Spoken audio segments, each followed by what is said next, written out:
Aide-nous à nous préparer. Que ton nom soit béni, Jésus-Christ. Amen. Sache que dans les derniers jours, il y aura difficile, car les hommes seront égoïstes, amis de l'argent, fanfarons, hautains, blasphémateurs, rebelles à leurs parents, ingrats, irreligieux, insensibles, déloyaux, calomniateurs, intempérants, cruels, ennemis de gens de bien, traîtres, emportés, enflés d'orgueil, aimant le plaisir plus que Dieu, ayant l'apparence de la piété, mais reniant ceux qui en fait la force. Éloigne-toi de ces hommes-là. Il y en a parmi eux qui s'introduisent dans les maisons et qui captivent les femmes d'un esprit faible et borné, chargés de péché, agités par des passions de toute espèce, apprenons toujours et ne parvenons jamais à la connaissance de la vérité. De même que Janès et Jambres s'opposèrent à Moïse, de même ces hommes s'opposent à la vérité. Étant corrompus d'entendement, réprouvés en ce qui concerne la foi, mais ils ne feront pas plus de grands progrès, car leur folie sera manifestée pour tous, comme le fut celle de ces deux hommes. Amen. 2 Timothée 3, à partir du verset 1. Vous connaissez ce passage? Vous l'avez déjà lu? Amen. Nous sommes en plein dedans. La semaine dernière, j'ai donné un cours sur justement les faux messages, les fausses doctrines. Je ne vais pas revenir sur ce cours, je vous invite à le regarder sur la chaîne. Je vais terminer ce message parce que c'est un message qui est important, il est capital. Et Jésus va dire quelque chose d'important pour sa venue. Nous l'avons lu la semaine dernière. Beaucoup regardent à l'Orient, au septentrion, ça veut dire au nord, au ouest, à l'ouest, au midi, au sud, pour savoir comment le Seigneur reviendra. Et nous avons aujourd'hui la fin des temps avec des problèmes en Russie, l'Ukraine, problèmes au Moyen-Orient. Mais le Seigneur dira que le premier signe de sa venue, ça ne sera pas ni Poutine, ni l'Ukraine, ni le Covid, ni les famines, ni la mort, ni les irreligieux, mais un seul point. Et c'est Matthieu 24 qui nous le dira. Il dira clairement de se méfier, de faire attention, d'être prudent, parce que le premier signe de sa venue seront la séduction. La séduction. Ne vous y trompez pas. Si le Messie vient, premièrement viendra la séduction. Et je crois qu'ici, on croit que le Messie viendra. Amen. Et le premier signe de sa venue, ça sera la séduction. Je vous ramène à mon cours d'avant. Soyez prudents. Soyez prudents. Il y a tellement d'églises aujourd'hui. Il y a tellement de serviteurs. Le maître dira à ses apôtres, priez le maître de la moisson afin qu'il envoie des ouvriers dans sa moisson. Car il y a très peu d'ouvriers dans la moisson. Ce terme ne change pas. Parce que Jacques dira, il ne faut pas qu'il y ait trop de personnes qui enseignent, car on sera jugé plus sévèrement. Il y a toujours moins de parents et plus d'enfants. C'est vrai ou pas? Est-ce que vous avez déjà vu une famille avec 5-6 parents et 2 enfants? Ça n'existe pas. C'est le désordre, ça. Une vraie famille est composée juste de 2 parents qui vont engendrer plusieurs enfants. Et dans ces derniers temps, il y a plus de parents que d'enfants. Ça veut dire des prédicateurs qui sortent de nulle part. Et ces prédicateurs prennent de la force et de la puissance grâce à vous. Parce que vous leur donnez du crédit. Ils ont besoin d'une seule chose, c'est des oreilles. Ils ont besoin d'une seule chose, ce n'est pas des chaises, mais des gens qui sont assis. Parce que l'Église est fatiguée. L'Église ne lit plus la Bible. La Bible n'intéresse plus l'Église. Par contre, YouTube, Netflix, comme dira l'apôtre, les gens seront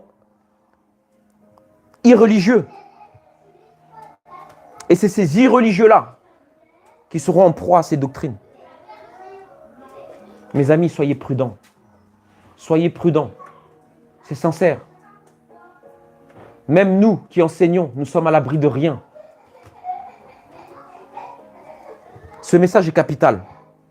Surtout vous les sœurs. Parce que vous êtes des vases. Vous acceptez l'évangile assez facilement. Et ça, les loups le voient. Les charognards le voient. Les serpents le voient. Soyez prudentes. Soyez spirituelles. Soyez des femmes spirituelles. Des femmes qui aiment les Écritures. Les frères aussi. Soyez prudents. Et comme on l'a vu, notre frère s'en va. J'aime pas trop les séparations, mais c'est nécessaire des fois. C'est pourquoi c'est difficile. Vous lirez dans les Actes des Apôtres, Paul va quitter l'église d'Éphèse, les anciens d'Éphèse. Et la première chose qu'il va leur dire, et je vais le prendre, dans Acte 20, à partir du verset 17. Oui, s'il te plaît. Acte 20, 17.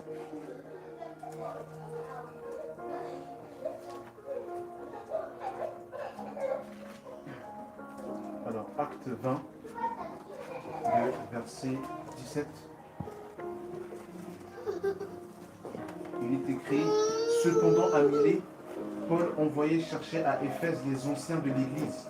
Lorsqu'il fut arrivé vers lui, il leur dit, vous savez de quelle manière, depuis le premier jour où je suis entré en Asie, je me suis sans cesse conduit avec vous, servant le Seigneur en toute humilité, avec larmes et au milieu des épreuves que me suscitaient les embûches des Juifs. Ah, ça c'est un serviteur.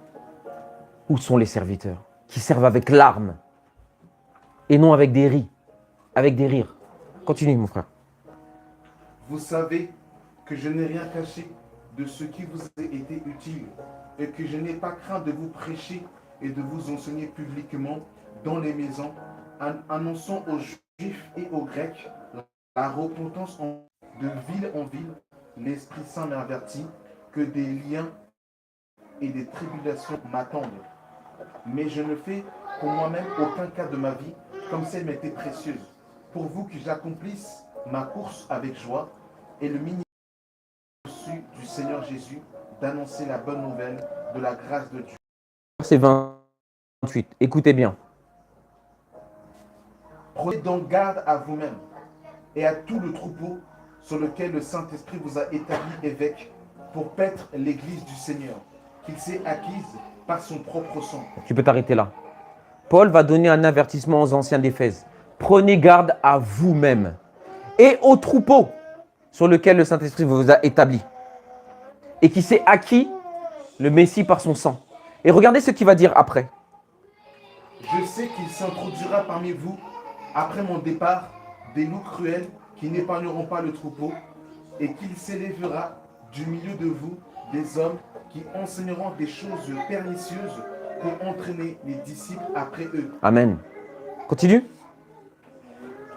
Veuillez donc vous souvenir que durant 3 années, je n'ai cessé nuit et jour d'exhorter avec des larmes chacun de vous. Amen. Est-ce que vous avez compris? Est-ce que vous avez compris ou pas? C'est clair.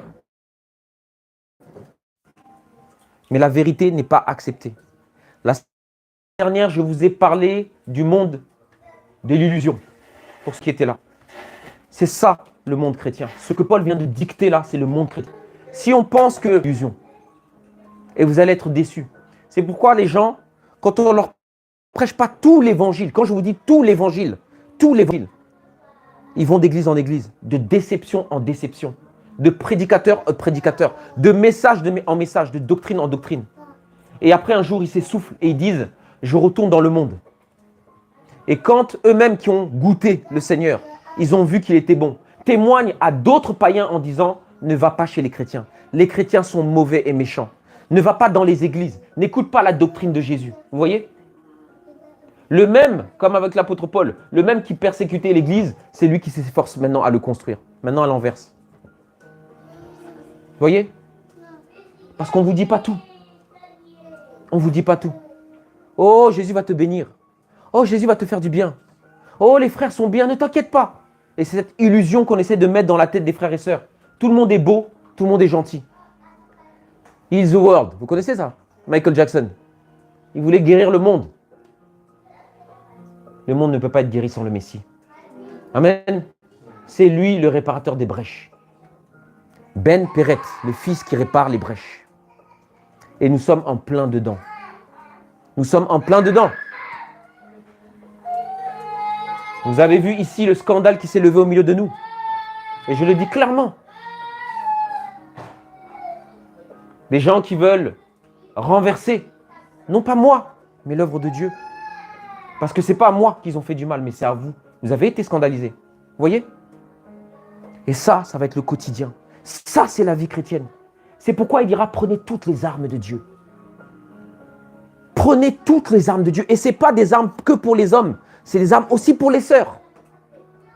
Afin de résister au jour du malheur, aux jours difficiles.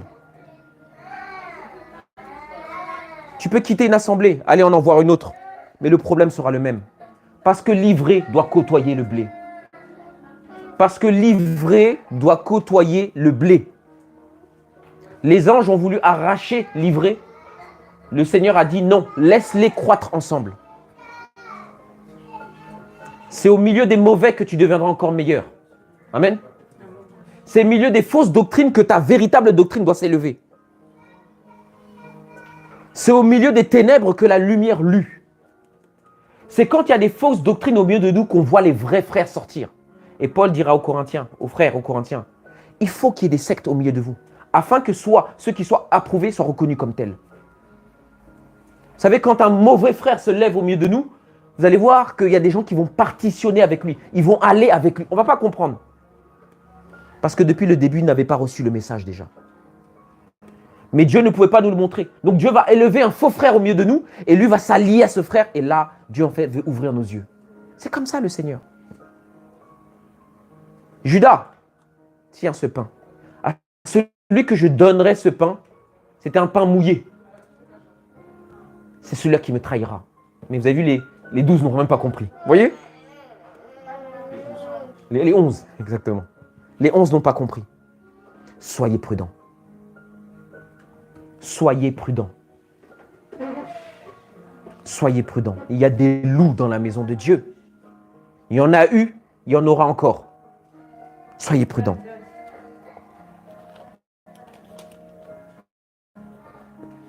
On va continuer le proverbe, il ne reste pas beaucoup de choses.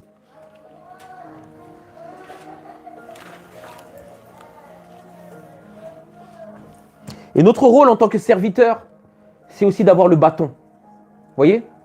Un serviteur, il doit savoir aussi protéger les brebis. Il y a le bon berger, le serviteur, le Seigneur qui protège ses brebis. Mais nous, nous ne sommes pas des mercenaires, comme dira Jean 10. Donc, quand il y a des problèmes, nous devons être au devant. Vous voyez? Je donnais cet exemple. Vous savez, on va arriver dans des temps difficiles où l'homme impie aura son armée. Et des fois, on sera là en train de se réunir. Et c'est ce qui se passe en Chine.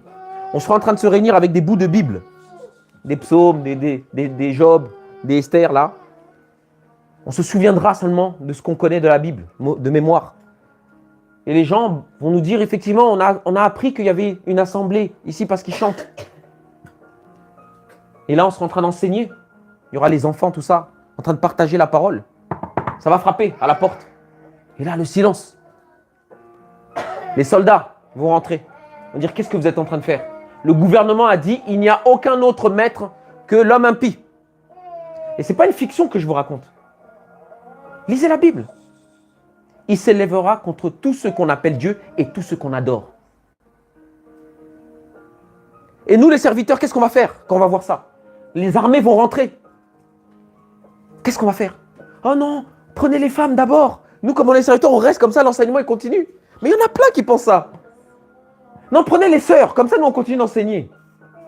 Parce que si on prend les frères, il n'y aura plus d'enseignement. Or qu'on dirait c'est eux, quoi. Jésus n'existe pas, quoi. Les frères doivent se mettre au devant. Ils se tiennent comme ça. Vous ne toucherez pas à l'assemblée. Nous mourrons. Nous mourrons les premiers. Mettez-nous à mort d'abord. Et c'est ce que les frères ont fait pour Paul. Ils se sont mis autour. Quand on l'a lapidé. Mes amis, ces temps arrivent. Ces temps arrivent. Est-ce que vous comprenez ce que je vous dis? Soyez prudents. Soyez prudents.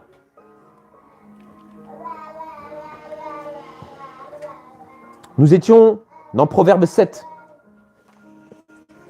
à partir du verset 14. Je devais un sacrifice d'action de grâce aujourd'hui. J'ai accompli mes vœux.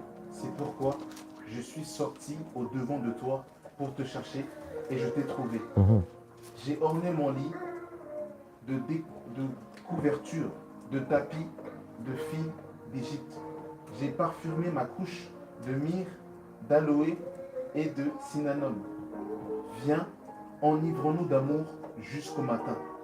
Livrons-nous joyeusement à la volupté, car mon mari, qui n'est pas à la maison, il est parti pour un voyage lointain. Amen. J'expliquais que ce texte n'a rien à voir avec un jeune homme qui est séduit par une femme, si vous lisez. Il y a quelque chose de plus profond dedans, quelque chose de plus secret. Ce jeune homme que Salomon voit par sa fenêtre n'est que l'exemple de quelqu'un qui a reçu un message. Et vous lirez à partir du verset 1, il a reçu non seulement un message, mais il a reçu l'intelligence et la sagesse qui étaient gravées sur son cœur, sur ses doigts. Et qu'un homme est comme l'un de nous, parce que nous avons tous reçu le message de Jésus. Amen. Ce message que nous devons protéger, ce message que nous devons garder de tout cœur, parce que ce message-là va être éprouvé. Et quand le Seigneur reviendra, il regardera le message qui est en vous, parce qu'il ne peut pas vous enlever si le message est mauvais. Est-ce que vous comprenez? Et ce jeune homme va se promener dans les rues, et il va être, comme on va dire, il va être insensé. Il va se promener dans les rues, et il va rencontrer ce qu'on appelle une femme exotique, une femme étrangère. Et c'est la parallèle avec les doctrines d'aujourd'hui. Beaucoup de chrétiens se baladent, et se baladent à des heures tardives. C'est quoi les heures tardives? Vous savez que le monde va mal, mais vous vous amusez à aller d'église en église, d'invitation en invitation. Et ce discours peut paraître sectaire, mais moi je vous le dis clairement. Moi, quand on m'a enseigné, j'étais au pied de gens qui m'enseignaient. Et je ne bougeais pas. Je ne savais même pas ce qui se passait dans d'autres assemblées. J'essayais déjà de comprendre ce qui se passait dans mon assemblée, dans mon cœur. Et j'ai appris du Seigneur, à travers divers hommes, bien sûr.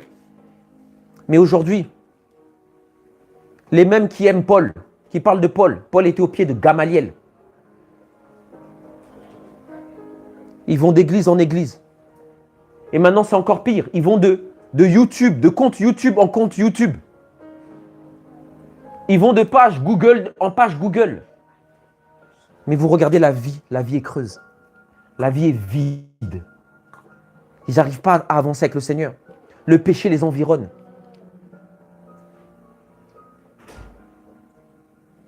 Vous savez, on ne peut pas avoir des fruits d'un arbre qui n'est pas planté. On ne peut pas avoir des fruits d'un arbre qui n'est point planté. Et ce jeune homme était un arbre qui n'était pas planté. Allant ici et là. Et il a rencontré cette femme qui est la séduction. Comme dira Jésus, dans les derniers temps, il y aura des séducteurs. Des faux messages. Des messages qui ne glorifient même plus Jésus. Des messages qui mettent en avant les hommes. Les messages qui mettent en avant la matérialité, les choses matérielles. Les messages qui mettent en avant le vol. Les messages qui mettent en avant le Jésus qui n'est point venu en chair. Ça, il y en a plein. Des messages qui mettent en avant des baptêmes caducs, des hérésies. Et comme les chrétiens ne lisent pas, vous savez, je l'ai dit la semaine dernière, je peux vous sortir un terme, vous n'allez même pas me demander d'où ça sort.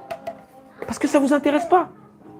Mais par contre, quand vous étiez fan de Michael Jackson, de tous ces gens-là, il fait un truc, sa chaussure, il l'a acheté. Ah, où je peux l'acheter? Dans ses chansons, vous voyez ou pas? Même s'il parlait anglais, on est intéressé à chercher, qu'est-ce qu'il dit? Et voilà, il y a beaucoup de fans de Jésus, mais qui ne connaissent pas Jésus en vrai. C'est pas normal. C'est pas normal. Et le but d'enseignant, c'est de vous ramener à la stature parfaite de Christ. De vous fonder, afin que vous sachiez vous défendre tout seul dans le Seigneur. Et c'est ça le but d'un parent. C'est qu'il donne à manger à ses enfants, mais à un moment, il lui dit, vole de tes propres ailes. C'est pour ça que nous sommes contents que le frère s'en aille aussi, au bout d'un moment. Qu'il fasse sa vie dans le Seigneur, qu'il expérimente tout ce qu'on lui a enseigné ici. Qu'il bâtisse sa maison. Le Seigneur revient. Et donc cette prostituée lui dit une chose. Et c'est ça les fausses doctrines. Il se base sur une chose. Elle lui dit, je devais un sacrifice d'action de grâce. Et les fausses doctrines, quand ça vous prend, vous êtes ce sacrifice qu'ils consomment. Vous êtes cette proie. Vous êtes leur proie. Vous êtes à leur merci. La preuve, dans ces fausses doctrines, dans ces faux mouvements, quand vous posez une question, vous dites « Ah non frère, tu es un bouc. Ah non frère, il ne faut pas poser de questions ici. Ah non frère, tu es dans la chair. Écoute seulement. » Vous voyez, vous devenez prisonnier de ce message.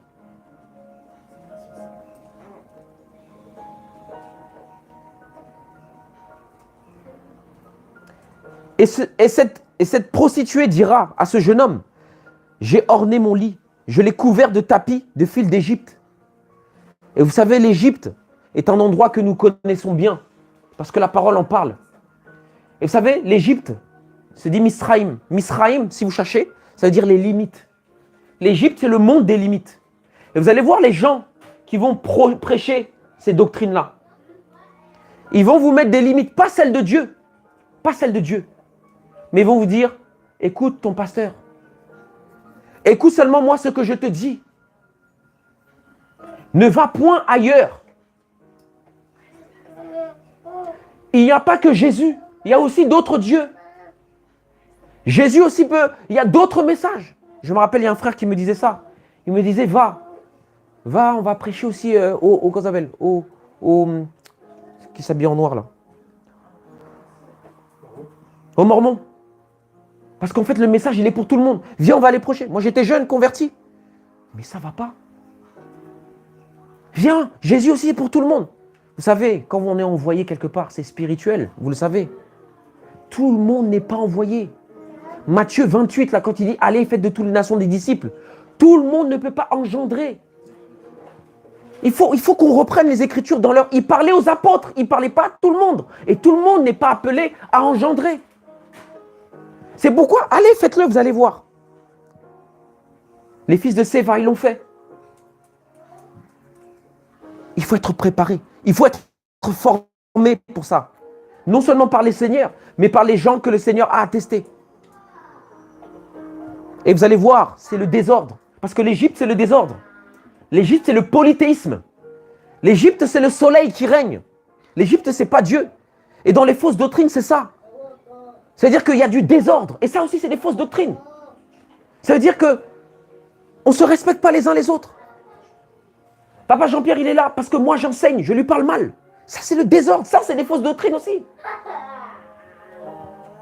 Les sœurs peuvent enseigner. Ça, c'est des fausses doctrines. Vous voyez? Ça, ce n'est pas de Dieu. Et comme on l'a vu, le mensonge ne tient pas. Le mensonge ne tient pas. Et c'est ça, l'Égypte.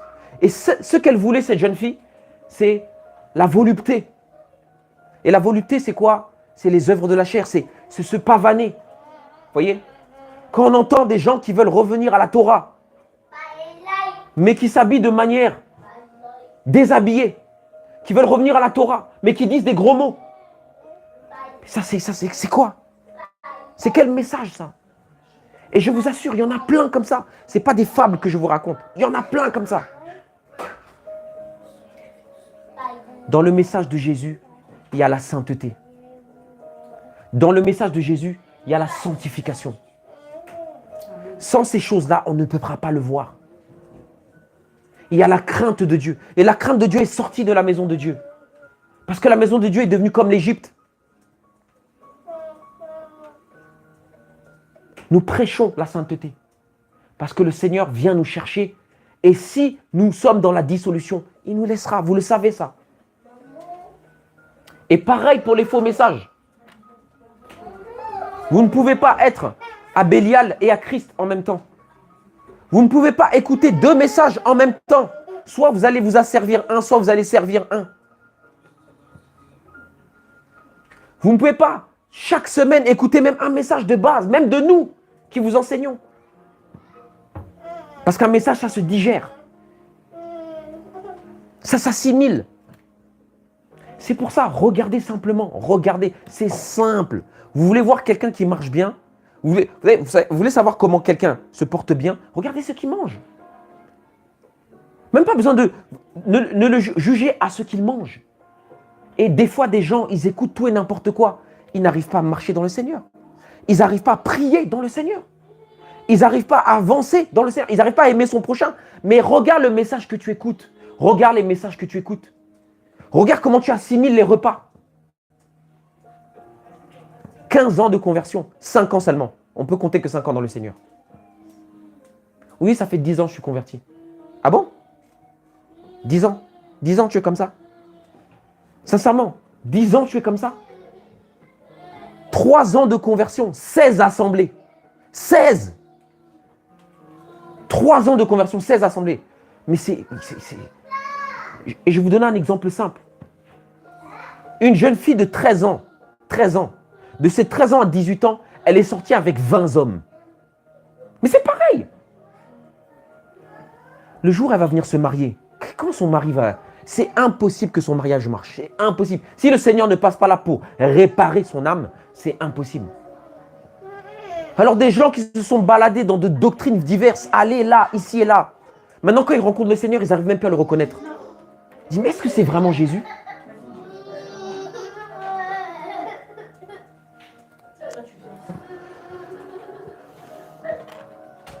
Je suis triste, ce message m'attriste énormément. Ce message m'attriste énormément.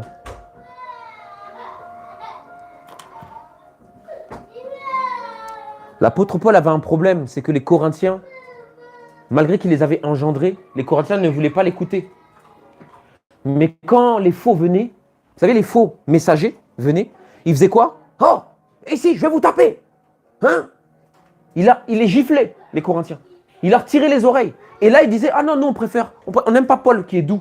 On préfère lui. Vous voyez? La vérité ne se trouve pas toujours dans la force. Au contraire, la vérité se trouve dans la douceur. Parce que le Messie, il s'est fait faible pour que nous soyons forts. Amen. Attention à vous. Et elle lui dit, j'ai parfumé ma couche. Sébastien avait fait un enseignement sur le parfum. Il y a des parfums qui ne sont pas de Dieu. Il y a des parfums, des odeurs qui ne sont pas de Dieu. Et beaucoup de chrétiens ont le nez bouché. Donc ils n'arrivent pas à reconnaître un parfum.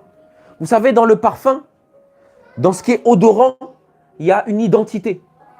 Vous savez, les gens qui sont aveugles, ils se servent de deux choses principalement. Ils ne se servent pas de la bouche, mais des oreilles et du nez. Vous voyez? Et ces deux choses vont permettre à savoir qu'est-ce qu'il y a autour d'eux. Les oreilles et le nez. Donc on voit que ces deux sens nous permettent en fait de savoir dans quelle atmosphère on est. Vous savez, si ça sent mauvais, on sait qu'il faut s'en aller. Vrai ou faux? Qui dans une mauvaise odeur ne sait pas qu'il faut s'en aller ou ouvrir les fenêtres? Vous voyez? Et des fois, en tant que chrétien, notre nez ne fonctionne plus. On n'arrive plus à discerner. Les narines sont fermées. On peut vous mettre le meilleur des parfums, le meilleur des messages. On peut vous parler de Christ ouvertement. Te dire, frère, ne fais pas ça. Mais comme ton nez est bouché, comme le nez est bouché, les sinus sont dilatés, abîmés. Tu n'arrives plus à sentir. Mais par contre, les mauvais parfums, tu les acceptes. Et le faux message, c'est toujours ça. On vous enivre. On vous bassine. On vous harcèle. Et vous finissez par fatiguer. Comme Samson.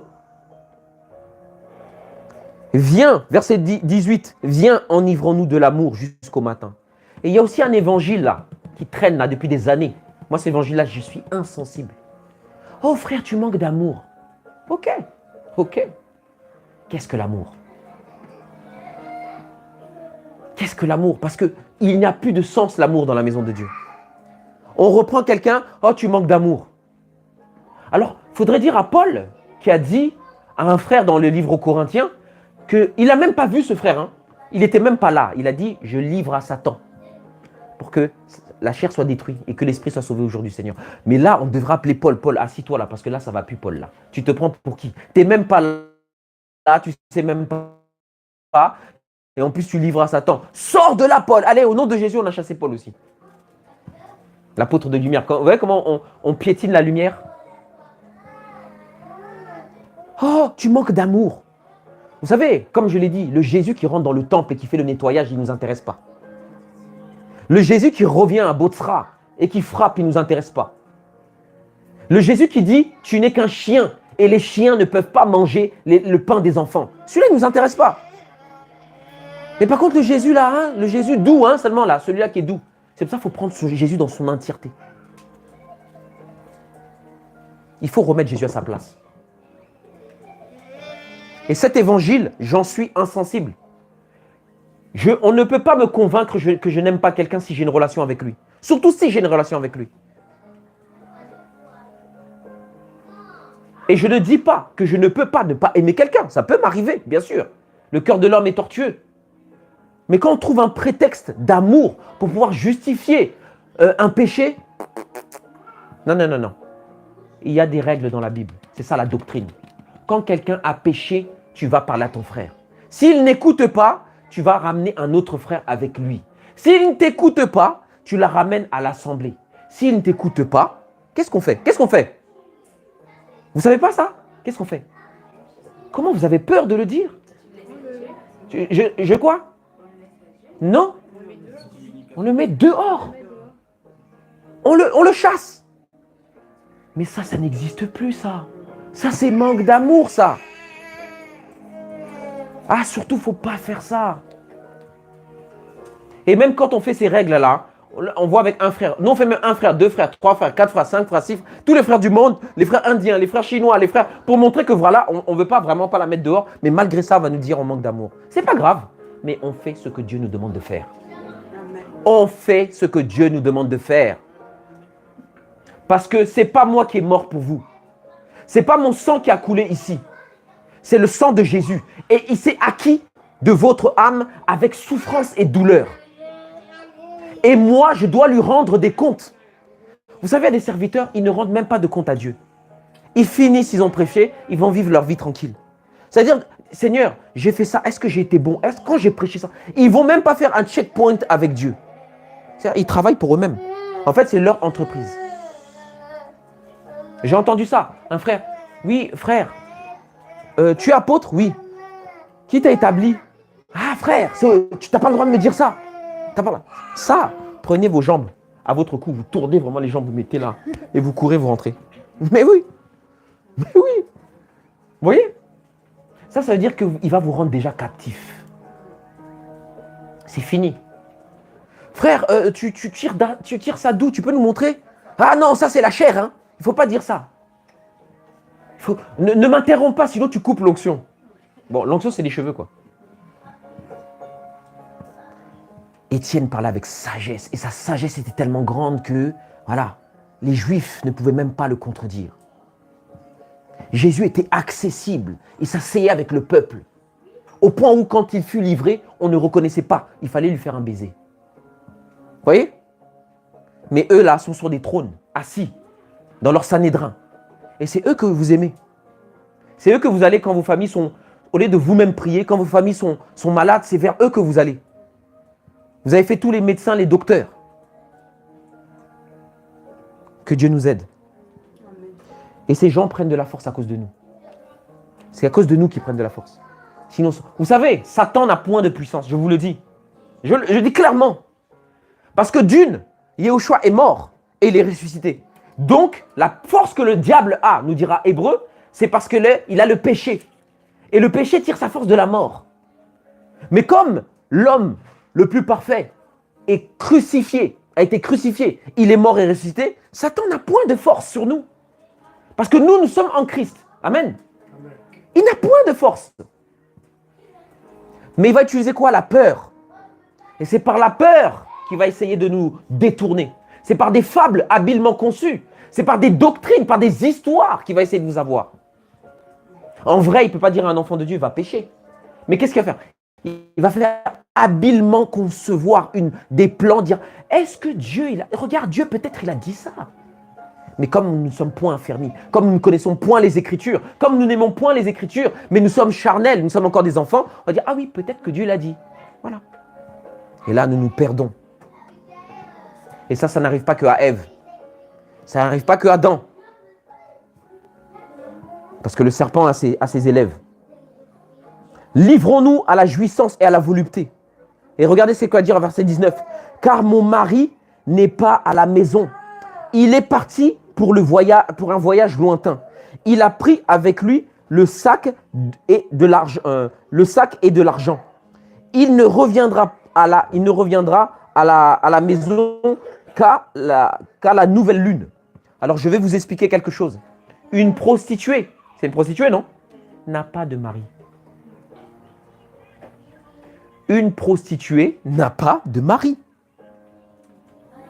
Elle couche là et ici pour se procurer de l'argent. Mais elle n'a point de mari. Mais par contre, elle est devenue prostituée parce qu'avant, elle avait un mari. Elle a été répudiée. C'est pourquoi elle parle du Messie. Quand elle dit mon mari, c'est son ex-mari. Elle parle du Messie qui n'est plus avec elle. Et cette doctrine, c'est ça. C'est qu'ils ont connu Jésus, mais Jésus leur a abandonné. C'est pourquoi il dit, mon mari ne revient. Effectivement, ce qu'elle dit, c'est vrai. Et je vous ai dit dans le mensonge, un vrai mensonge, c'est quoi? C'est un mélange de la vérité et de quelque chose qui est faux. Sinon, ce n'est pas un mensonge. Et ce qu'elle dit, c'est vrai. Elle dit, car mon mari, qui n'est plus son mari, qui est le vrai Seigneur Jésus, qu'elle a connu, n'est pas à la maison. Effectivement, il n'est pas à la maison. Il est parti. D'accord? Il est parti dans un voyage lointain. C'est vrai, le Seigneur est parti et il revient. Vous le savez ou pas? Ça, il faut lire la parabole de Matthieu 25. Vous vous rappelez, hein, les ouvriers. D'accord? Et il dira, il a pris avec lui le sac et l'argent. Et regardez dans la parabole de Matthieu 25, le parabole des ouvriers. Quand le maître s'en va et il confie des talents d'or, il n'a pas pris l'argent avec lui. Il a confié à ses serviteurs. Est-ce que vous comprenez ce que je veux dire? Le maître n'est pas parti. Quand il est parti, il n'est pas parti avec l'esprit. Il nous a confié l'esprit. Est-ce que vous comprenez? Et là, elle dit, non, il est parti avec l'esprit. Non, il n'y a plus rien. Vous voyez? Est-ce que vous comprenez la volupté? Vous comprenez la séduction dans ses propos? Et elle dit, il ne reviendra à la maison qu'à la nouvelle lune. Effectivement, le Messie revient à la nouvelle lune. Parce que quand le Messie viendra, il y a une fête qui va s'accomplir qu'on appelle la fête de Rosh Hashanah. Et cette fête ne se sait que quand la lune est à son plein. Vous voyez? Et la trompette est sonnée. Donc, vous voyez très bien que ces fausses doctrines ont connu le Messie. Ils ont côtoyé le vrai message, mais ils l'ont abandonné. C'est pour ça qu'ils arrivent à nous pousser vers le faux, parce qu'ils ont connu la vérité. Est-ce que vous comprenez la parallèle? Ils n'ont plus de maître. Et elle lui séduisit à force de parole. À force de parole. Rappelez-vous, cette personne, elle va dire, dis seulement un mot et ton serviteur sera guéri. Nul homme n'a parlé comme lui. Vous savez, ces doctrines n'ont tellement pas la vérité qu'ils sont obligés de vous rabâcher la même chose, de vous harceler. Vous connaissez, moi je connais des frères. Frère, viens, on se réunit, on parle. Frère, calme-toi. Calme-toi. C'est quoi ça? Et les sœurs, vous connaissez ça? Un frère insistant comme ça. Tout le temps, viens, on parle. Calme-toi. Les meilleurs conseils se trouvent dans le silence. À trop parler, tu peux pécher. Vous voyez? Et des fois, il faut dire seulement un mot. Et cette doctrine, c'est ça. Seulement parole, sur parole, sur parole. Et on n'exploite plus le silence du Seigneur. On n'exploite plus la paix du Seigneur.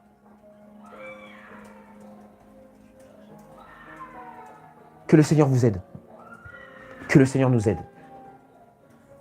Faites attention à force de parole.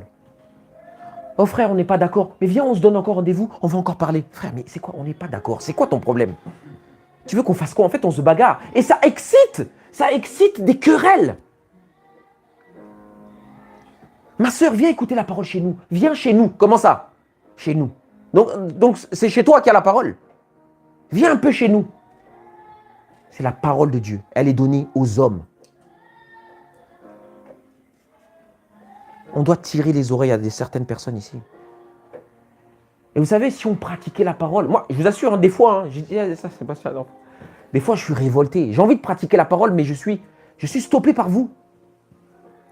Parce que si je fais des choses, on va me dire, le cas, il est trop dur. Vous savez, Paul, ce qu'il va dire à Tite? il y en a parmi les circoncis, à qui il faut fermer la bouche. Ça, si on fait ça, frère, il faut fermer la bouche à ça. Oui, frère, il ne faut pas parler comme ça. Hein? Parce que le monde chrétien est devenu un monde de oui-oui. Voyez? Un monde de doudou. Un monde où tout est rose, en fait. Les frères et sœurs viennent habillés en rose. Et quand quelqu'un dit n'importe quoi, il dit n'importe quoi. Regardez les statuts. Moi, je ne regarde plus les statuts. Je préfère regarder vos vies, comment vous vivez avec vos familles, les mariages et tout, que lire les versets des gens qui expliquent. Ça ne m'intéresse plus, ça. Je regarde dans les miniatures, là. Je vois dans la miniature. Je regarde. Ne vous inquiétez pas. Je regarde dans la miniature. S'il y a un truc ou un poulet ou un truc comme ça, quelqu'un fait sa vie. Je préfère voir ça que quelqu'un qui me déverse des versets. Tu regardes sa vie, niet, nada. Jésus même, il est déjà parti avec il n'a même pas laissé de bagages. Méchant comme tout. Ça, c'est un nouvel évangile aussi. L'évangile de la méchanceté. C'est-à-dire, les gens sont méchants. Je suis là, je calomnie sur papa Jean-Pierre. Et on m'a vu calomnier. Mais je viens vous dire, non, en fait, je calomniais pas. J'étais en train de faire un truc. Attendez, je vais vous trouver un verset. Un verset sur la calomnie, quoi. Non, pardon, j'ai calomnié. Pardon, j'ai mal parlé. Plus d'humilité, quoi. Je bénis Dieu pour Internet. Parce qu'il y a des audios maintenant. Oui, ça laisse des traces. Parce qu'il y a des gens, tellement ils sont enivrés, ils disent des choses en audio, ils se rendent même pas compte. Et quand on met ça devant l'assemblée, on dit, regarde le frère, ce qu'il dit. Malgré ça, hein, comme c'est le monde de UI, oui, mais peut-être qu'il était en train, peut-être que... C'est comme ça que nous sommes. Ça, quand Jésus reviendra, Jésus tue pas trop de païens, hein. Il va tuer des gens, vous savez ou pas? Non, vous ne savez pas. Non, vous ne savez pas. Vous ne savez pas. Vous ne savez pas. C'est parce qu'on entend. Vous ne savez pas ce qu'il va faire. Il aura un vêtement blanc. Non, il va être blanc son vêtement. Et il va aller à Botsra. Et il va tellement faire la guerre que le sang de ses ennemis vont s'éclabousser sur lui. Ça, ce Jésus-là, là même, là. Oh là là. Vous voyez? Il ne nous intéresse pas. Et il va faire la guerre. L'épée, le sang va éclater. Et son vêtement, maintenant, dans l'Apocalypse, il est rouge là-bas. Vous voyez pas? Il n'a pas changé, c'est le même vêtement. Ça veut dire, dans ce qui est doux, il y a celui qui est fort. Dans ce qui est blanc, il y a celui qui est sang. Vous voyez ou pas? Et une femme ne peut pas sortir du lait qui est blanc sans le sang. Vous savez ou pas? C'est l'influx de sang dans le sein qui produit le lait. Donc, il ne peut pas avoir la paix sans la guerre. Il ne peut pas avoir d'amour sans de séparation. Vous voyez? Il y a des gens, on vous les laisse ici vous enseigner, vous allez devenir maso. Maso, vous ne comprenez rien. C'est-à-dire, tu es fini là, on dit aux frères. Nelvina, t'as compris? Même Nelvina me regarde comme ça, comme ça je jette un œil pour... Non, j'ai rien compris. Mais malgré ça, il continue à enseigner. Les gens les reçoivent. Vous voyez? Ou des frères qui ont une grâce. Ils enseignent. Mais derrière, ils couchent. Ils forniquent. Ça, la grâce est trompeuse. La grâce, elle est trompeuse. La grâce est trompeuse. On ne se base pas que sur la grâce. Excusez-moi. Donc, nous continuons. Elle entraîna par ses lèvres doucereuses. Il se mit tout à coup à la suivre. Donc, vous avez vu tout le processus pour qu'ils finissent par avancer en rabâchant. Et ça, c'est Dalila. Chaque nuit, Dalila travaillait sur Samson. Chaque nuit avec usure. Et le diable, c'est ce qu'il fait. Tu n'as pas réussi avec les Mormons, il va essayer avec les Adventistes. Tu n'as pas réussi avec les Adventistes, il va essayer ça. Il va essayer pour te séduire. Regarde là, il n'y a pas ça. Regarde là, pour te séduire. Et si tu n'as pas la parole de vérité, si cette parole-là, tu ne la checkes pas, si tu ne fais pas de mise à jour même de cette parole, mon ami, tu vas être entraîné loin. Il faut faire des mises à jour de la parole. Est-ce que vous savez ça?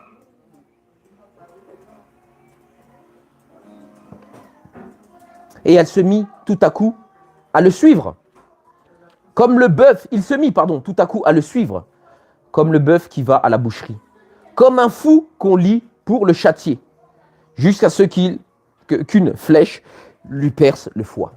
Amen. Il y a des frères, vous savez, je leur avais dit de faire attention sur une doctrine. Une doctrine très bizarre. J'ai envie de la nommer, mais je ne vais pas la nommer. Très bizarre. Non, frère, t'inquiète pas et tout. Moi, je ne suis pas d'accord avec ça. Hein. Moi, je ne suis pas d'accord avec ça. Mais il faut quand même que je l'exhorte. Peut-être qu'il va sortir de sa doctrine. Vous voyez?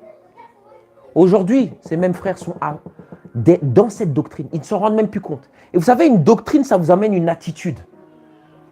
Une doctrine, ça vous emmène une manière de vivre. Vous voyez? Et ces frères, aujourd'hui, quand je leur parle, ils sont comme fous. Ils n'arrivent même plus à savoir, comme à Ninive. À Ninive, ils n'arrivaient même plus à considérer leur droite de leur gauche. Tu leur disais leur gauche, c'est où? Ils se tournaient vers la droite. Tu leur disais leur droite, c'est où? Ils se tournaient vers la gauche. Et au bout d'un moment, vous savez, à force d'écouter de mauvais messages, vous ne comprenez plus rien, ni à Dieu, ni à votre prochain. Parce que votre prochain est dans le Seigneur. Et les frères, moi, je ne leur parle même plus. Comme enivrés. Et des fois, ils peuvent vous sortir des choses qu'on ne trouve même plus dans la Bible, des attitudes qu'on ne trouve plus dans la Bible. Et ça existe. Et ça, vous pouvez les rencontrer. Dieu peut permettre que vous les rencontrez. Je ne dis pas que vous devez totalement les fuir. Vous devez fuir, mais des fois, vous devez être affermis dans les Écritures. Surtout les sœurs. Parce que vous êtes une proie, une cible.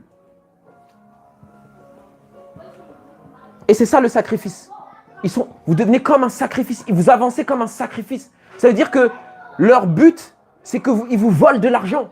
Votre but, vous êtes vous les galvanisez. Votre amen leur pousse encore à être plus mauvais. Vous voyez? Et c'est vous qu'ils utilisent comme un sacrifice pour pouvoir être ce qu'ils sont. Ça veut dire que sans vous, ils n'ont point de force. Que le Seigneur nous aide, parce que ça, c'est des réalités. Et après, il va vous marier avec des frères comme eux. Et c'est ces fausses doctrines-là qui traînent. Nous savons que la femme ne doit pas enseigner. Mais on ne va pas parler du ministère de la femme. Mais ces fausses doctrines aussi, des machos. Mais oui. Parce que le serpent, c'est leur maître. Le serpent n'aime pas la femme. Et le machisme fait partie des fausses doctrines, je vous le dis clairement. Parce que les fausses doctrines dominent sur ceux qui entendent, sont endoctrinés. Donc forcément, il y a une doctrine machiste. Ok, la femme, elle a le voile. Ok, la femme, elle doit s'occuper de son foyer. Mais quand même la femme n'a plus le droit de poser de questions, on est où? Et ça existe.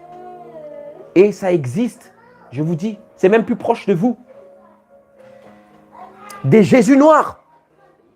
Faites attention. Nous, on a une communauté où la majeure partie, on vient d'Afrique. Faites attention. Faites attention. Faites attention. On a des complexes, c'est vrai. On a des difficultés, c'est vrai. Mais faites attention.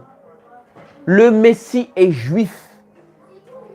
La Torah a été écrite en hébreu. Les matriarches étaient juifs. Le patriarche était juif. Les apôtres étaient juifs. Les 12 fils d'Israël étaient juifs. Pas que nous devons renoncer et nous devenir juifs, mais il y a des réalités à ne pas mélanger. Si vous prenez ça, vous allez vous égarer. Si vous prenez la Bible, vous remplacez par des noirs, vous allez vous égarer. Et j'en connais des frères, ils se sont égarés. Et ils sont devenus racistes. Ça veut dire qu'ils ne peuvent même pas prouver aimer son prochain comme soi-même. Donc son prochain, c'est le Congolais, celui qui vient d'Afrique. Voyez ou pas? Falsification des Écritures.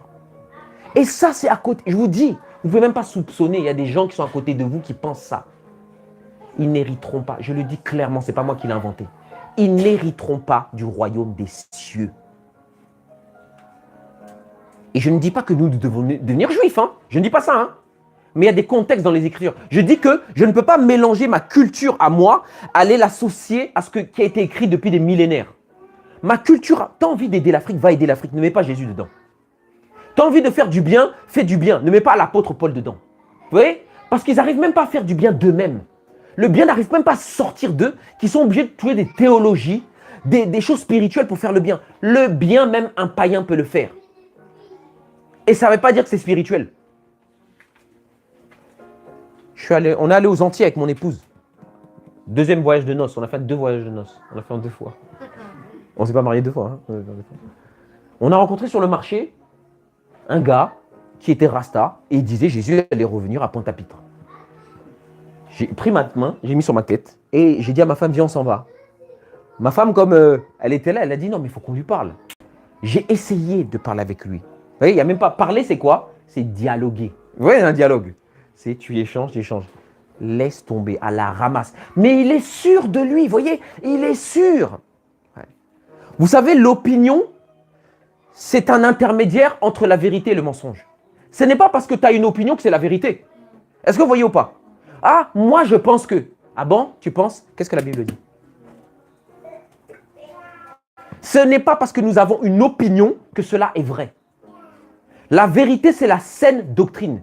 Que Yahushua est venu en chair pour nos péchés. Il a été battu, mis à mort, crucifié à la croix, ressuscité le 3e jour, se montrant à plusieurs personnes et élevé dans les cieux, intercédant pour nous, revenant bientôt. C'est ça l'évangile. À partir du moment où j'introduis dans ce message, même une miette de pain, j'altère le message. Est-ce que vous comprenez? Est-ce que vous saisissez ce que je veux dire? Est-ce que vous comprenez Alma des Shikra? Je vous ai parlé du monde de l'illusion. Alma des Shikra, en araméen. Nous sommes dans l'illusion. Réveillez-vous. J'ai envie de vous pousser. Réveillez-vous. Jésus dira, voici je vous envoie comme des quoi? Des loups au milieu des brebis? Hein? Ma soeur, tu as dit oui? Qu'est-ce qu'il a dit? Il a dit quoi? Comme des quoi?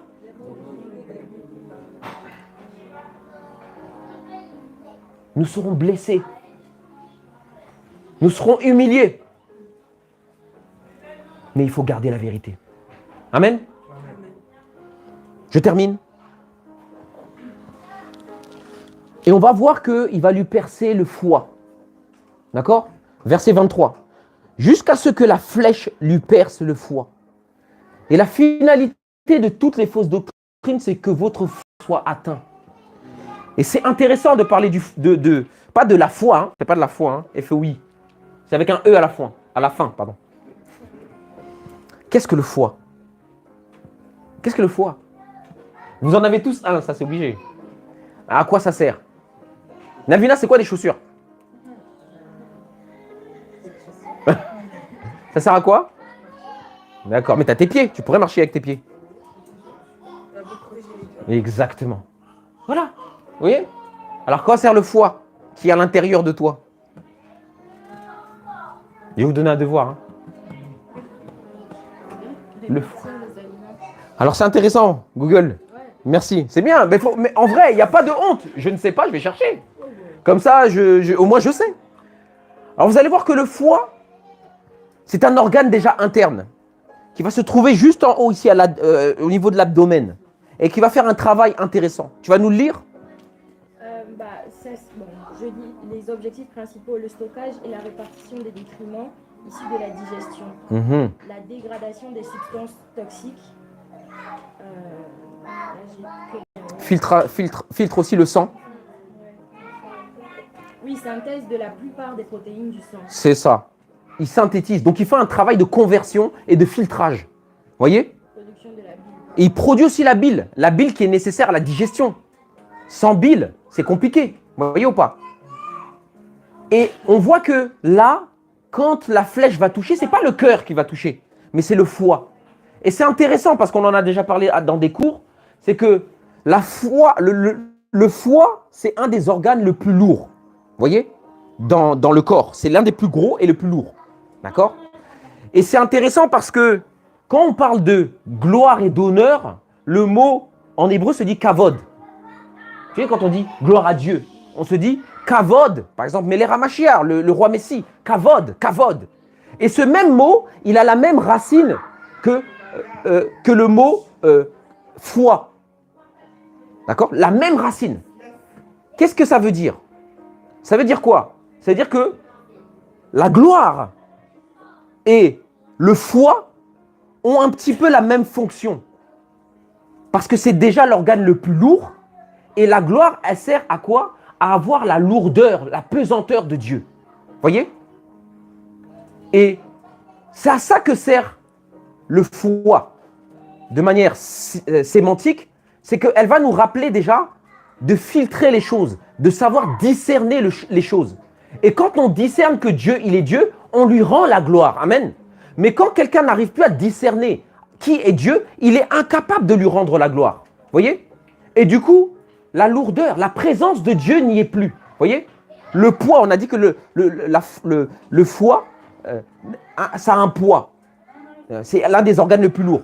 Il n'y a plus de poids, il n'y a plus de crainte de Dieu, il n'y a plus de présence de Dieu. Et c'est ce que ces fausses doctrines veulent faire. Elles veulent enlever la présence de Dieu dans vos vies.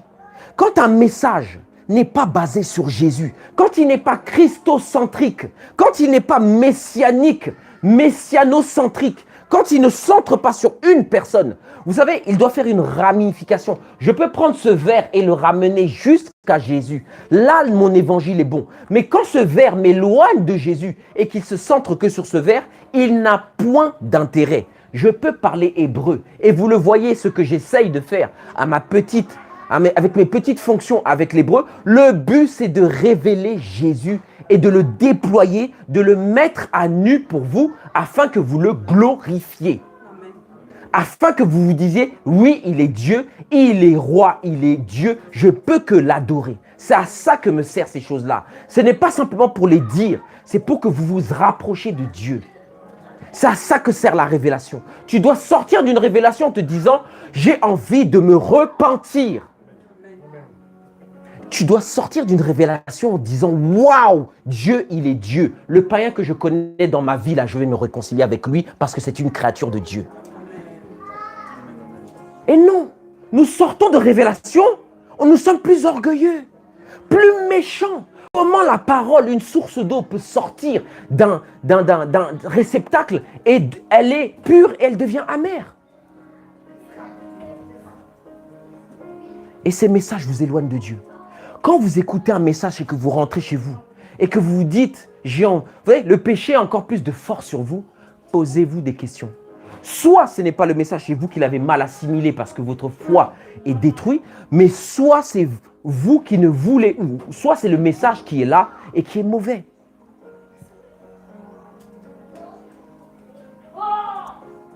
Et la flèche avait touché cet homme. Et dans le sacrifice, je ne reviendrai pas dessus, mais dans le livre d'Ecclésiaste, le sacrifice, dans le livre de Lévitique, le sacrifice, les organes qu'il fallait récupérer pour le mettre au feu, et le foie faisait partie. Les lobes d'intérieur, les foies, c'était ces choses-là que Dieu voulait pour le sacrifice. Et je terminerai. Et maintenant, mon fils, écoute ma voix. Et soyez... et maintenant, mes fils, il dira, mon fils. Voilà, vous voyez que ce message-là ne parle pas qu'à une seule personne. Parce qu'au début, il dira mon fils, et après, il va dire, et maintenant, mes fils, écoutez ma voix. Soyez attentifs aux paroles de ma bouche. Que ton cœur ne te détourne pas vers les voies d'une femme, d'une telle femme. Ne t'égare pas dans ses sentiers, car elle a fait tomber beaucoup de victimes. Et ils sont nombreux tous ceux qu'elle a tués. Sa maison, c'est le chemin du séjour des morts. Il y a des assemblées, il ne faut pas y aller. Je vous le dis clairement. Et je ne vous dis pas ça parce qu'il ne faut pas communier avec d'autres personnes. C'est pas ça. Je dis que quand il y a un message qui est dangereux, il y a des maisons où il ne faut pas rentrer. On l'a lu en Timothée, là. C'est des gens qui rentrent dans les... Pardon? Non, c'était Timothée 2. Oui, c'est ça. Qui rentrent dans des maisons. Et on nous dit clairement dans le texte, il y a beaucoup de gens qu'elle a fait tomber. Face aux fausses doctrines, l'attitude qu'il faut avoir, il ne faut pas se croire plus fort que Moïse. Il ne faut pas se croire plus fort que Adam. Ah, comment Adam, il était dans la présence de Dieu, il est tombé. Ah, moi, je vais aller de toute façon. Vous entendez quelque chose qui n'est pas biblique, bouchez-vous les oreilles. éloignez-vous. Ne pensez pas que vous allez reprendre, parce qu'il y a aussi une mode. Ça, c'est une fausse doctrine. Ça, c'est faux. Frère, ça fait 3 ans les convertis. Ah, je vais aller convertir les gens. Ah, je vais aller le retourner comme ça pour qu'ils viennent à la vérité. Mais frère, il y a des trucs dans la Bible que tu ne connais même pas. Il y a des principes divins que tu ne connais pas. Il y a des choses de la Torah que tu ignores. Il y a des versets que tu n'as même pas lus. Tu vas aller retourner un frère qui travaille à détruire l'église comme ça. Ne vous surestimez pas. Même moi, je vous dis, même moi, quand je vois il y a un frère qui raconte des bêtises, j'appelle le 17. Mais il y a des gens, ils ont des pathologies. Vous savez, quelqu'un, tu lui parles de la parole, il te répond avec la parole. Tu lui parles de la parole, il te répond avec la parole. Quand il voit que tu dis vrai, il dit quand même amen. Mais il continue. Là, vous avez un dialogue. Quand tu dis faux aussi, il dit non, toi aussi tu reconnais. Là, tu peux le reprendre. Mais tu lui dis la parole, il te parle de philosophie.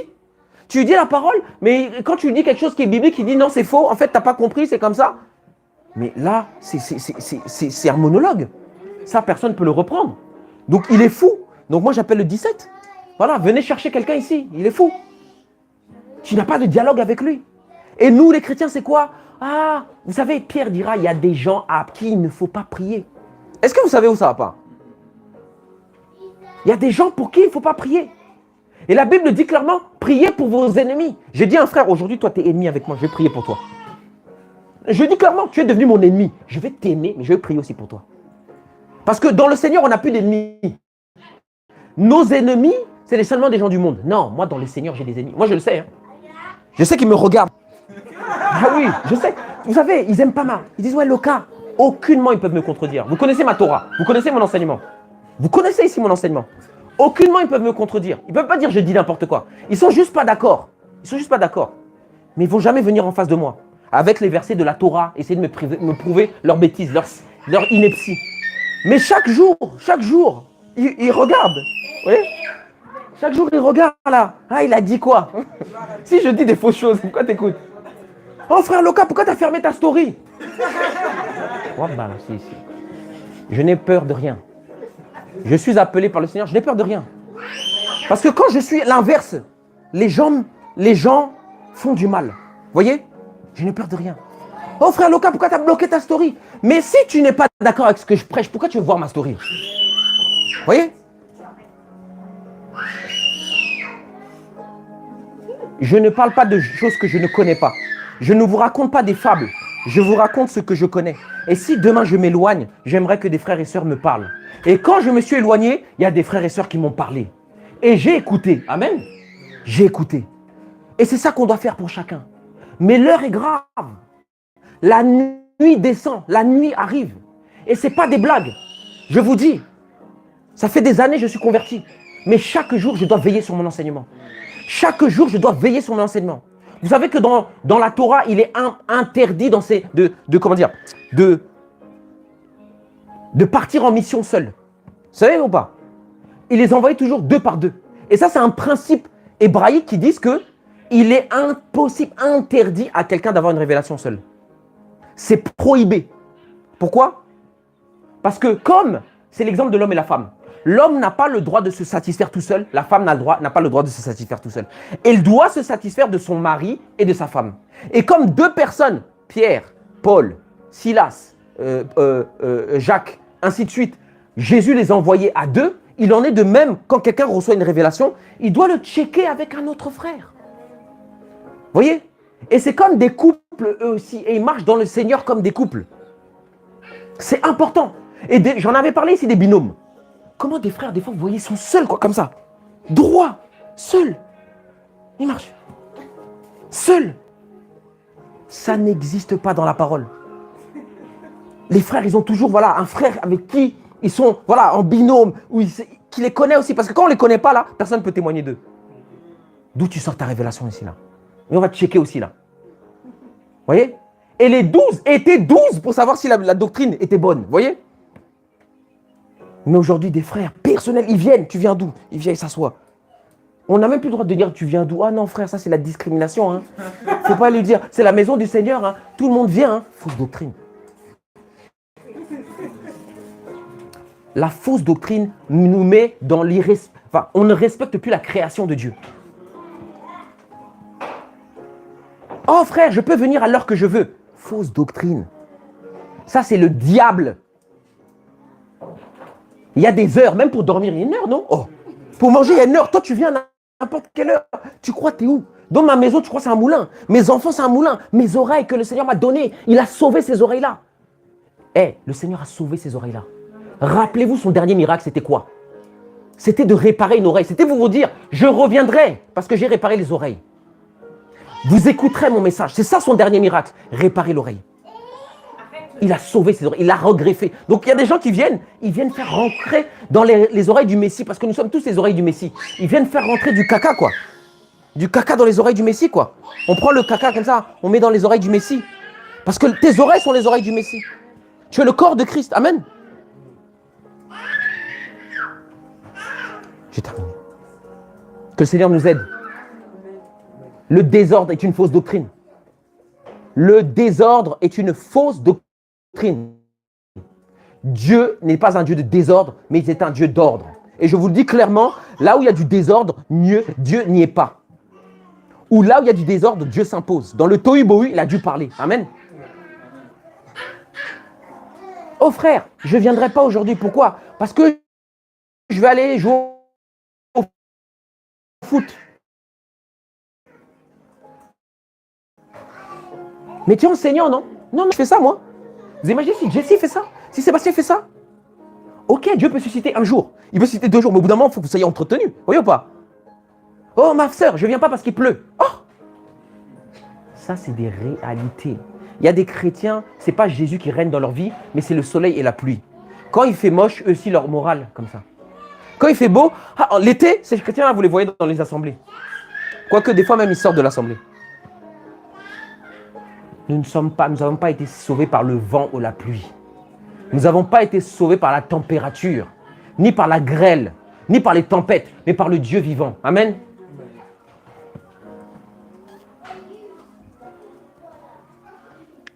Et je terminerai avec une parole de l'apôtre Paul. Et cette parole, j'aimerais l'adresser à tous, mais surtout à notre frère Jordan. Effectivement, notre frère Jordan s'en va. Nous n'avons pas le monopole de la vérité.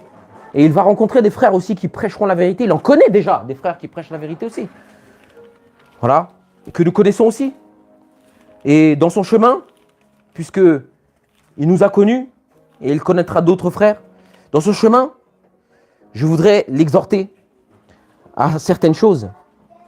Et ce que Paul dira, comme Paul parlera à Timothée, je voudrais te parler aussi, mon jeune homme. Ça, c'est une bonne introduction. Fais attention. La sirène. Merci Seigneur pour la sirène. Parce que ça sert à ça de... Hein? Fais attention. Gloire à Dieu. Et Paul va dire en 1 Timothée 4, il dira, mais l'Esprit dit expressément que dans les derniers temps, quelques-uns abandonneront la foi pour s'attacher à des esprits séducteurs et à des doctrines de démons.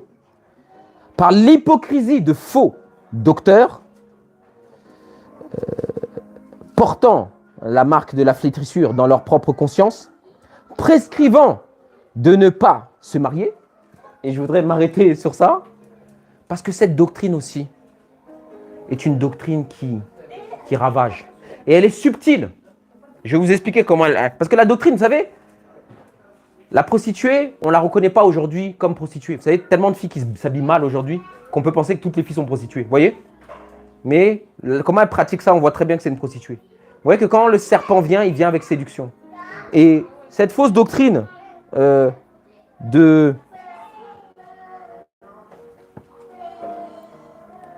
ne pas prescrire, de prescrire de ne pas se marier, il y a beaucoup de frères qui sa femme.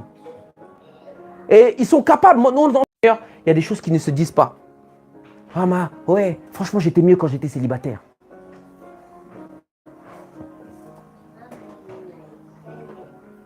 Et ils commencent à pousser d'autres frères. Quand ils voient d'autres frères ne sont pas mariés, ah c'était bien, t'es bien, ah t'es libre.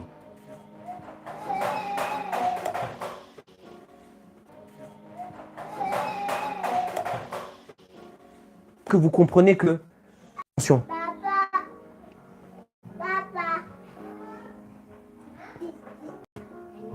et de s'abstenir d'aliments que Dieu a créés pour que ce soit appris avec action de grâce par ceux qui sont fidèles et qui ont connu la vérité. Qu'un aliment te rapproche de Dieu plus qu'un autre aliment. Ça aussi, c'est une fausse doctrine. Qu'un repas te rapproche plus de Dieu qu'un autre repas. Ça aussi, c'est une fausse doctrine. Ça pullule peut-être moins au milieu de nous, mais il y a des sectes dans lesquelles où l'aliment prend vraiment un grand rôle. Et j'irai encore plus loin, où le voile est devenu carrément Dieu, quoi. Parce que quand on parle de l'aliment, c'est quelque chose qui est extérieur. Ça aussi, c'est une fausse doctrine. Où l'apparence de la piété, c'est comme si ça passait devant. C'est-à-dire que quand quelqu'un, comme Jessie disait, il voit une sœur voilée, là, il dit « Ah là là, Marie de Magdala ». On ne regarde plus l'intérieur du vase. On ne regarde plus l'intérieur du vase. Et vous devez éprouver les hommes. C'est à vous d'éprouver les hommes. C'est à vous d'éprouver les hommes de Dieu. C'est à vous de vous éprouver vous-même pour savoir si vous êtes encore dans la foi. Et je termine avec Paul.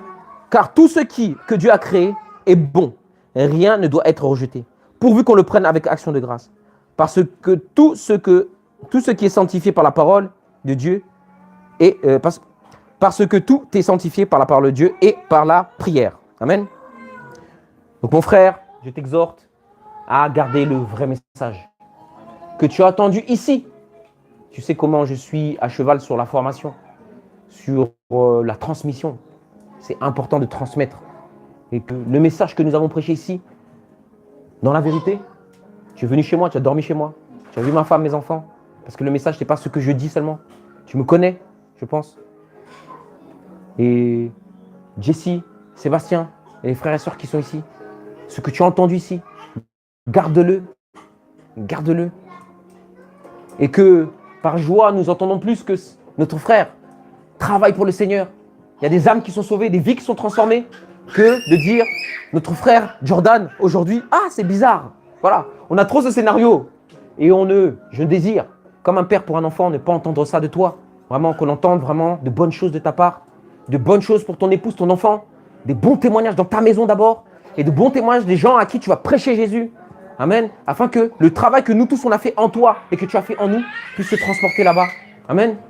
Garde-toi toi-même et garde le message que tu as reçu. Amen. Gardez-vous vous-même et gardez le message que vous avez reçu. Amen. Seigneur, je te rends grâce. Je te bénis, ô Dieu de gloire.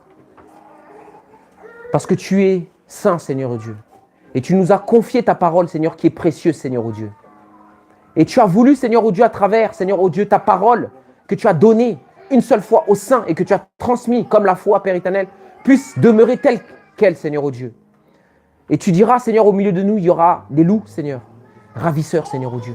Et c'est pourquoi je te demande de fortifier ton église, Seigneur, ô Dieu. Et que les sœurs, Seigneur, soient armées, Seigneur, ô Dieu. Armés dans le respect, Seigneur Dieu, mais armés, Seigneur Dieu. Que les frères soient armés, Seigneur Dieu. Qu'ils aiment plus la parole, ta parole, qu'autre chose, Seigneur. Qu'ils soient prêts à défendre l'évangile, Seigneur Dieu. À donner leur vie pour ta parole, plus que Seigneur Dieu, qu'autre chose, Seigneur Dieu. Qui ne cherchent pas les choses de la terre, mais les choses d'en haut, Seigneur Père. Qui, Père éternel, ô Dieu, prennent les armes de l'esprit, Seigneur Dieu, afin de résister dans les temps difficiles, Seigneur Dieu. Car il y a plusieurs mauvais messages qui pullulent dans ton assemblée, Seigneur, ô Dieu. Qu'ils pullulent autour de tes bien-aimés, Seigneur, ô Dieu. Nous ne voulons pas, Seigneur, comme tu as prié pour les apôtres, qu'ils sortent du monde, Seigneur, ô Dieu, mais qu'ils demeurent dans le monde, mais que tu les gardes, Seigneur, ô Dieu. C'est pourquoi garde l'église de Choisy, Seigneur, ô Dieu. Nous ne pouvons pas empêcher les scandales, Seigneur, mais garde l'église de Choisy afin que, Seigneur, ô Dieu, les gens soient attachés non pas aux prédicateurs, non pas aux apôtres, prophètes, docteurs, mais à ta parole, Seigneur, ô Dieu. Et que ta parole ne soit pas falsifiée au milieu de nous, Seigneur. Que ta parole ne soit pas, Seigneur, ô Dieu, foulée aux pieds au milieu de nous, Seigneur, ô Dieu. Je t'en prie, Seigneur, ô Dieu, affermis les frères, affermis les sœurs, Seigneur, ô Dieu, afin que nous puissions tenir ferme devant, Seigneur, les ruses de l'ennemi, Seigneur, et que notre foi soit conservée, Seigneur, jusqu'au retour du Messie Yahushua qui revient nous chercher dans sa gloire, qui aujourd'hui intercède pour nous. Amen. Soyez bénis. Est-ce qu'il y a des questions sur ce que je viens de dire?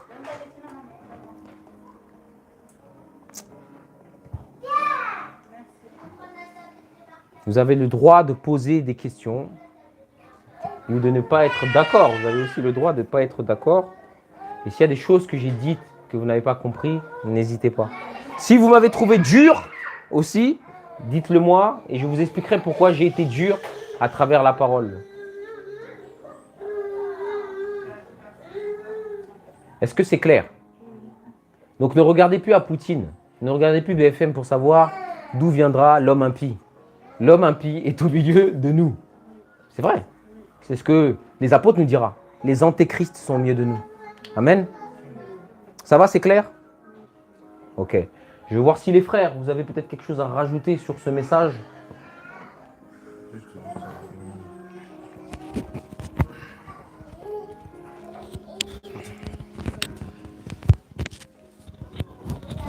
Amen. Je peux être très long, je pense que tout a été dit. Comme le frère Lucas a dit, que la bénédiction du Seigneur soit avec toi. Et comme le frère l'a dit, je ne vais pas être trop long parce que je ne vais pas répéter ce qu'il a dit. Mais je veux vraiment en tout cas juste confirmer ce qu'il a dit. Nous veillerons de toutes nos forces à ce que la doctrine du Seigneur soit respectée. Ça, il n'y a aucune négociation possible en fait. Il n'y a pas de camaraderie, il n'y a pas d'amitié avec ça. Et en vérité, si nous le faisons, ce n'est pas pour nous, mais pour vous, dans la vérité. Il n'y a aucune négociation possible avec, je ne dirais pas en fait avec une mauvaise compréhension des Écritures, parce que Dieu nous éclaire. Mais c'est plutôt en fait avec l'entêtement et le manque d'amour de la vérité. Il n'y aura pas de négociation possible en fait. Et ça, en tout cas, on sera ferme, en tout cas, quitte à perdre des amis. Moi, personnellement, j'ai déjà perdu des amis à cause de la vérité. Et j'en perdrai encore, en fait. Et ça fait partie de la marche du chrétien. Et aimons la vérité. Amen. Donc, voilà. Je ne sais pas si Sébastien, tu veux rajouter quelque chose. Ok. On va prier par rapport à ce que tu as dit. Seigneur Dieu, merci pour ce message. Que nous puissions garder la saine doctrine, que nous puissions garder la parole, que nous puissions être des amoureux de la parole, que nous puissions garder jalousement les préceptes que tu nous as donnés par tes saints prophètes.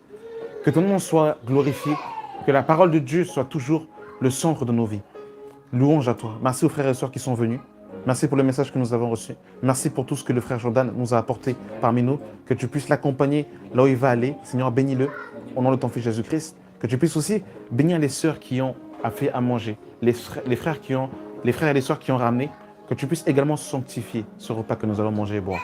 Et ma prière est que la charité règne au milieu de nous, Seigneur. Ma prière est que l'humilité soit notre partage. Ma prière est que la simplicité de Christ soit notre partage. Que ton nom soit glorifié au nom de ton Fils Jésus-Christ. Amen.